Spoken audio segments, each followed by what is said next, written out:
Doktor, derisa juve të bëni gati për ta praktikuar dhe ta shohin gjithë shikuesit, deshta me pyetën kam pa shumë shpesh edhe akupunkturën në fytyrë. Çka trajton gjilpërat në fytyrë, në pikat e fytyrës? Kjo është pyetje shumë interesante sepse në Amerikë yjet e Hollywoodit bëjnë akupunkturë, ndërto kam pa dhe Rita Orën dhe shumë të tjera që bëjnë akupunkturë. Kjo bëhet me qëllimin më të mirë sepse akupunktura asnjëherë nuk bën dëm. Dhe shembull ne jemi dëshmitarë të për shumë qendrave estetike bëjnë filler e gjitha gjërat e tjera. A e zëvendëson aktualisht gjilpëra akupunktike? E zëvendëson edhe shumë më mirë sepse du ta mendojmë edhe pleshrinë. Du ta mendojmë edhe pleshrinë. Dhe pastaj nëse ne përdorimi shumë filler dhe shumë botox, do të kemi një pleshri dhe ashtë të këndshme. Jo të bukur ndoshta përsi se mund të ndryshojnë. Po ndoshta njerëzit mendojnë vetëm për rininë dhe nuk mendojnë për pleshrinë. Nëse mendojnë për një kushte afatgjate tash për diçka, atëherë akupunktura është një qelës shumë i mirë sepse bën krijimin ose regenerimimin edhe nxitjen e kolagjenit natyral në organizëm, përshpejton qarkullimin lokal të gjakut dhe ndihmon shumë dhe do të ishte shumë e mirëpritur që gjithë bëjnë akupunkturë fytyre. Kjo bëhet nga cila moshë zakonisht fillohet? Po nuk është mirë që mund edhe nga mosha re, por 30 tutje është mirë. Po, është më e përshtatshme. A mund të kemi ndonjë njoll apo diçka ngjeshëm në fytyrë? Absolut, nuk mbetet asgjë, për arsye se gjelbërat janë shumë të holla dhe japin me të vërtetë menjëherë një eliksir më të bukur, ta quajmë një pamje më të bukur, një rinin, një friskim, një shkëlqim, një ndriçim. Dhe ta provojmë. Po, gjithsesi. Arrini aty ku jeni. Po, unë pak këtu. Vetëm edhe pak më lart këtu. E afron dorën kështu. E ja kështu. Mos më friksu ajo? Jo, mos më friksu. Këtu është një vije, shikon këtu vija. Edhe kaq.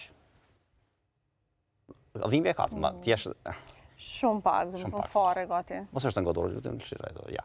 Kjo për shemb, kjo është një pikë homeostatike në organizëm, po këtë mund ta bëjnë edhe të gjithë ata që janë të interesuar, ta shtypin vetë nganjëherë dhe të bëjnë një masazh, 1 deri në 3 minuta, po ndihmon në rregullimin ta quaj e rrjeteve energjetike, balansimit, pastaj harmonizimit të gjitha energjive dhe rregullon edhe tensionin e lartë të gjakut.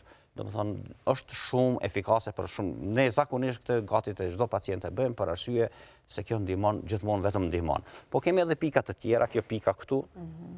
Çfarë ndihmon ajo? Jo, sot nuk e bëhet.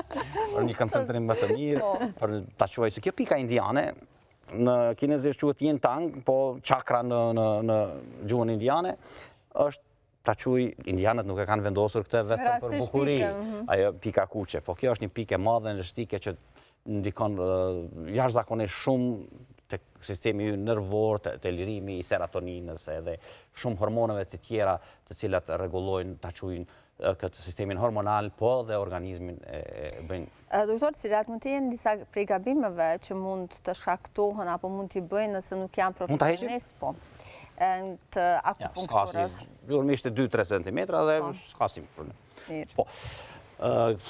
Gabimet mund bëhen nëse bëhen nga jo profesionisti, fillimisht sepse ai nuk mund t'i gjej pikat, sepse për t'i gjetur pikat duhet ta quaj lezuar shumë libra dhe duhet një eksperiencë. Sepse akupunktura nuk është vetëm vendosja e gjilpërave.